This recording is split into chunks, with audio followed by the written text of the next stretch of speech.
Hello and welcome back to Newsroom Nigeria. This is where we give you hot, fresh and sizzling news all day long.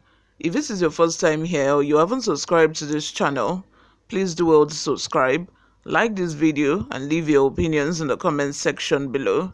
Don't forget to also turn on the post notification bell so that you can be the first person to get notified whenever we upload a new video. Escalation of adoptions sparks nationwide outrage as bandits lay siege on major Nigerian cities. In a disturbing turn of events, criminal elements, including bandits, have expanded their reign of terror beyond the northwest region, infiltrating significant cities across Nigeria. The alarming shift has paralyzed social and economic activities as urban centers like Lagos and Abuja witness an unprecedented surge in adoptions. The catalyst for heightened public anger occurred with the tragic killing of Nabeha El Kadria, a 400-level student at Ahmadu Bello University, Zaria.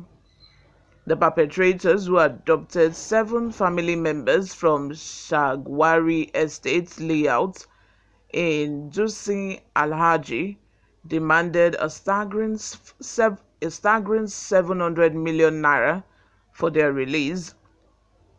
Regrettably, Nabeha lost her life due to alleged delays in meeting the ransom demands, triggering a nationwide outrage on social media.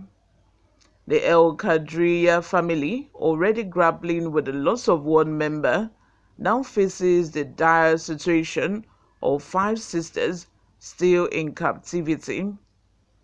Despite releasing their father, Alhaji Maso El Kadria, the abductors raised the ransom to 100 million naira per captive, insisting on a swift payment by Wednesday.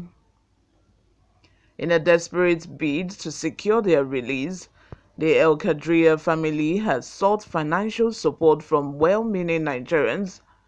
Tragically, the criminal element also claimed the lives of 17-year-old Folashade Ariyo and 2 unidentified hostages, whose bodies were dumped near a former military checkpoint in Kaduna State.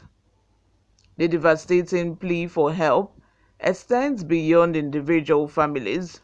Oladosu Ariyo, who lost his daughter, appealed to the Nigerian Bar Association (NBA) for intervention. Shocking statistics from the 2023 Nigerian Security Report by Beacon Consulting depict a grim reality, with 9,754 lives lost and 4,049 adoption cases reported throughout the country. The Northeast leads in fatality, while the Northwest records the highest number of adoptions. A report titled "The Economics of Nigerian Kidnap Industry: Follow the Money" by S.B. Morgan reveals a surge in kidnappings between July 2022 and June 2023, with over 3,620 people adopted and reported ransom demands exceeding 5 billion naira. The menace, initially prevalent in the northwest and north-central regions, is spreading to the southwest, particularly Lagos and Ogun states.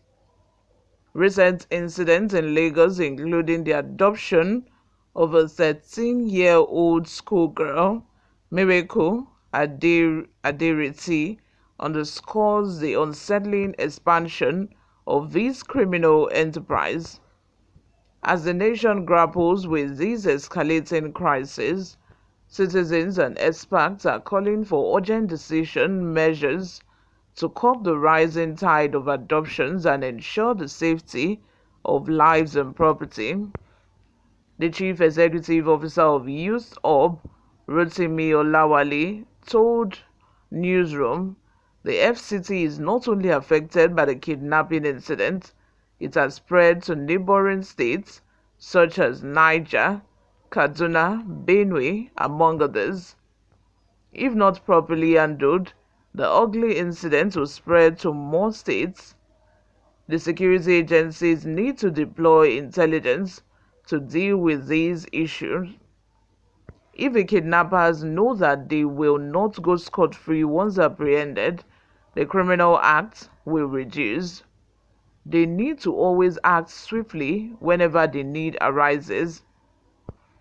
On his part, the executive director of the Civil Society Legislative Advocacy Center, Awa Raf Sajani, said everything has stayed the same since the Tinubu administration came on board.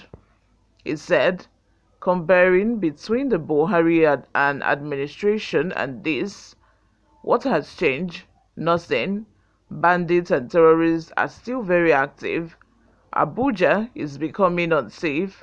Even under Buhari, we did not have the mass adoptions witnessed in Abuja of late. What can you say has changed?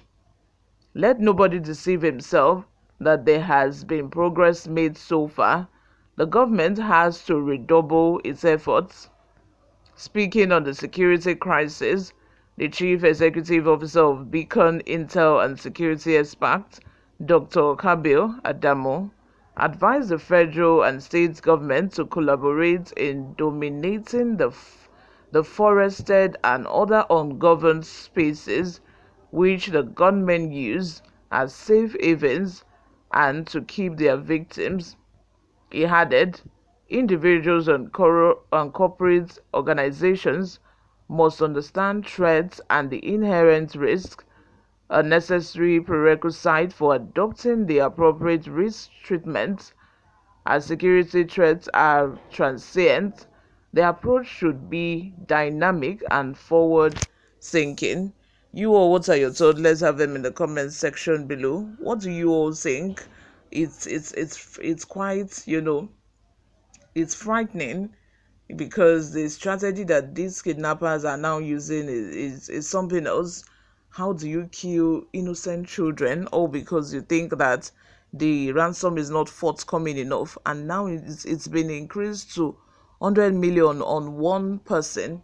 How do you expect them to get the money, making 700 million? Like, where do you expect them to get the money from? Even if the parents are politicians safe, 700 million, abba.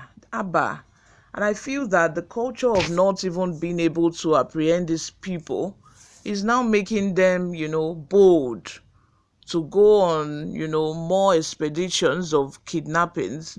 It's just really bad. Our security agencies need to sit tight. They need to sit up. In fact, the president needs to, call them and, tread and do something about this. You all, what are your thoughts? Let's have them in the comment section. Subscribe if you haven't already done that. I will see you all in my next video. Bye for now.